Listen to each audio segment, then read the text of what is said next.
Greasy gang or don't bang, you know who it is and what it is. It's your boy C Greasy, and I'm here with Cloudy McDoom. Hilton George from BLERD CULTURE. Pleasure to meet the family. Morgan of the Leaf, better known as Morgan of the Leaf. There we go. I love the energy. That's what I'm talking about. Skip.88, better known as Michael Blair, the founder and creator of BLERD over Incorporated. Tom Ruegger. The best in the game. I'm here with a legend right now, man. Trying to keep my composure. Whew, let's get it going. So, Mr. Tom Ruegger in the flesh, man. How did you hear about this convention, and originally, where are you from? Well, I'm from New Jersey, Metuchen, New Jersey. Momocon's pretty famous, big con here in Atlanta, and we had never been to it before, so we wanted to check it out. Now, have you been here before? No, sir. This is both our first time. This is cool. Yeah, it's great. Big, lots of cosplay, lots. Yeah. I'm originally from Birmingham, Alabama. Shout out to the 205. I'm from Birmingham, Alabama. Heard about this convention quite a few years ago. Used to do cosplay videography, so once I started doing that, by word of mouth, friends like, yo, come to Momocon. I got in my car, went, never looked back. So now I do have to ask, because I'm gonna just get it out the way. On this channel, you know what I'm saying? It's Team Marvel, you feel me? So yeah. What are you rocking with? You Marvel or DC? What's up? Oh, I'm a DC guy. Okay. I've been with DC for a long time. Marvel. DC. From a comics perspective, DC. DC is about gods and monsters, and a universal threat doesn't really stand a chance in DC. I don't know if you read DC Comics. There's very, very few big bads that are really successful, season to season. You got Darkseid, the Monitor. That's kind of it because everybody's God tier. I want the Marvel heroes to save me. They usually end up saving everyone. It might be a lot of damage to the buildings and the cars and all that, but they usually do end up saving the world at the end of the day. So I put it on them. There we go. She's just being nice. What she really wanted to say is, Marvel gang or don't bang, DC for the little boys. Stop playing with us. This is what we do. You know what I'm saying? I'm gonna say it for her. You got Shazam, Superman, Spectre. They are out there protecting the reality of the world. It is that powerful. It's super OP. So if there's a universal threat, I would feel more safe in the DC universe. But it's like DC universe has got the gods and then you got the monsters. So everybody at the street level, right? There ain't no in between. There's no Spider-Man in DC universe, right? Right. They got the ground level, the Batmans of the world, the street level heroes, and then you got the people out here that's like fighting angels and devils and all this stuff, right? I'm gonna say Marvel, because I'll be honest with you, I never cared much for Batman. Don't kill me. So I'm gonna go and rock with Marvel. They got all the powers, they got all the heroes, they got all the backstory. They got movies for days, man. Like movies on movies. DC trying to catch up is just like watching somebody throw I can't say that word, throw splat at the wall and just hope it sticks. Right. You know what I'm saying? So I'm all about Marvel Universe. They can save me. Marvel can save me. DC, they can't do it. I'm Warner Brothers. Disney owns Marvel now, right? Did they own it? Right. So, yes, and I like Disney fine, but I grew up Superman, Batman, if you can imagine. That's real old school, right? Yeah. But I love it, and I'm, I worked on the Batman show. I was executive producer on Batman the Animated Series. I wrote a bunch of those, and that was such a good experience, and it really stands up. Marvel all day, because you got Doctor Strange, you got Iron Man, you got Thor, you got Black Panther, you got Ant-Man, you got all these people that can do great things. So I'm gonna have to rock with Marvel, because DC, you're probably gonna die. Yes, sir. That's the right answer.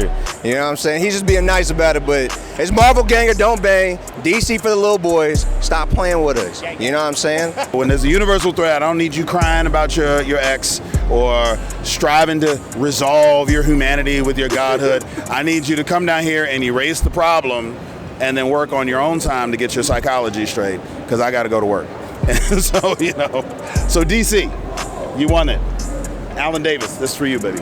All right, so look, you know what I'm saying? Some people like to get to heaven early, you feel me? Because on this channel, it's Marvel gang or don't bang, DC for the little boys, you know what I'm talking about? That is what we represent. And look, he didn't even talk about the one above all, you know what I'm talking about? That's God right there, you know? With a mere thought, you gone. We ready for any universal threat. Now, I'm not gonna let nobody disrespect what we do. I care about you. Look at him. That's the problem. It's all right, Above but all is like, what do I care if one reality gets destroyed? One less thing I have to worry. You're all coming back into my core energy anyway. Why are you here? Be gone. and then we got Dormammu. You feel me? We got the Beyonder. Oh God, there's so many. And then I just the teams in Marvel are better, fam. Like Universal Threat, every single team you can think of in the Marvel universe is coming together as one. The villains are coming as well to join. They're not coming together with the mutants because they're bigots. He ain't lying. In terms of nerdom, anime conventions, Comic-Cons, which state would you say has the best? Oh, absolutely Atlanta. I'm gonna give it to Atlanta. I'm gonna have to go with Georgia. That's your final answer? I'm gonna have to go with Georgia. So I'm gonna say this, right? And it's not a betrayal to my home state of Alabama or here in ATL, which is a close neighbor. I'm gonna go ahead and tell you now that DreamCon in Texas, when I went for the first time last year, was crazy. I know I'm from Alabama. Alabama does have some nice conventions, but like as far as conventions that are diverse and lit and popping, I'm gonna say Atlanta, because Atlanta has Momocon, DragonCon, Anime Weekend, Atlanta. I know DreamHack has been here, so I'm gonna give it to Atlanta. Atlanta got the game unlocked. Like, not just the amount of love I got just for being a content creator, but just it felt like a big family reunion of nerds and blurs. You know, smelled like cocoa butter in there. I loved it. That was the best convention. I'm just saying, I love this. I love DragonCon. I love the home ones, but the smell of, when you smell that cocoa butter, you just know, like, yeah, my cousin's over there. Somebody's gonna give me a hug. And then, sure enough, I got hugs for days. You know what I'm saying? It was great. So DreamCon. Okay. So Momocon is definitely a really good con. Probably the second best. You feel me? Why? Because it's Texas. You feel me? Texas made, Texas raised. You know what I'm saying? We get that Texas paid too. So the reason why is because we got RDC World out there. We got Start to Finish. We got Big Broly. We got Trap Anime. And yours truly, C Greasy. You know what I'm saying? That's why Texas is the best. Stop playing with it. You know, what gave you the inspiration to create such legendary cartoons? Because first and foremost, thank you for making my childhood. You know what I'm saying? Those are legendary cartoons for sure. But what gave you, like I said, the inspiration and motive to even come up with the ideas of them? Just as you had a good childhood experience with Animaniacs and those shows and Batman, I had a really great childhood experience with all the Disney shows. And I loved Bugs Bunny and Looney Tunes. I loved Hanna-Barbera, Yogi Bear, all that stuff. That's why I made these shows structured like those Hanna-Barbera shows. What inspired you to come up with that convention? And on top of it, how long, like how many years have you been doing it? The convention itself is running 8 years old. This will be the 7th rotation coming up this summer. The inception of BLERD Con was really in my head. I was actually at Momocon, and I looked out and I just, obviously we're in Atlanta, which is a very, very, very notorious chocolate city.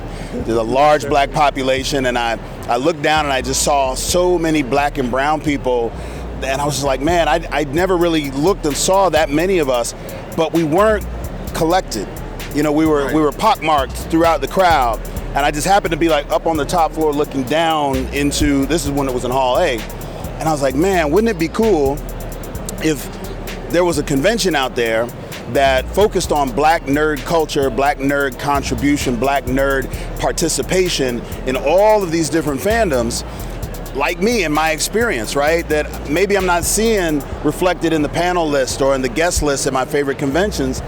And the saying, if not you, who? If not now, when? Right. I mean, I didn't step back and say, well, I hope somebody else goes and does that.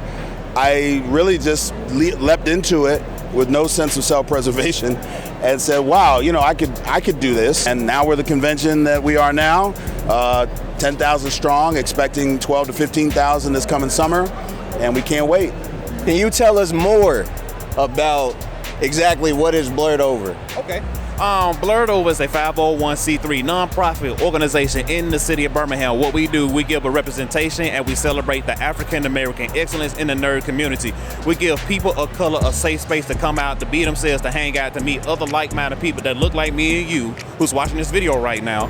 just to be themselves, because some people feel in this community that there's still not enough representation of the African American experience. So we're here just to provide that forum. I do appreciate you for taking this opportunity and time with me with this interview. What a pleasure to meet you, Yes, man. sir. You too. And hope to see you again at one of these deals. Most definitely. So if I can get you to shout yourself out, I want my followers to be yours and vice versa. Where can they find you at?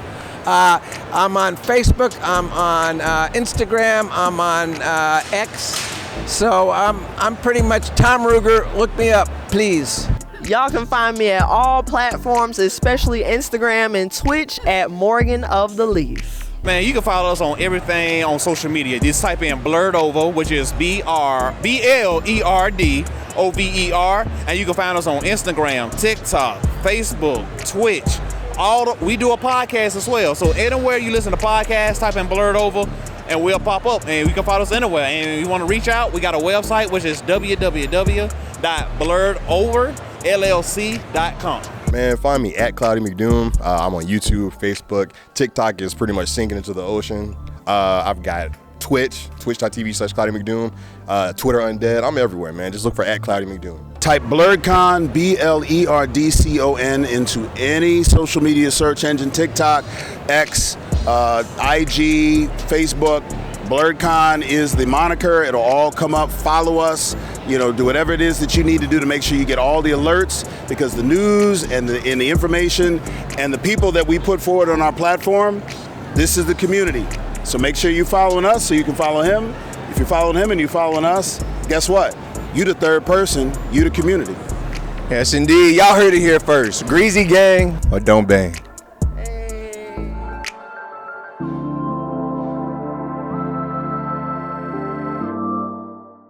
What's going on, guys? It's Clip Time. It's AK Mr. Slick Living, and you are locked in with the one, the only C Greasy. Stay tuned in for more. They not like us. They not like us. They not like us. They not like us.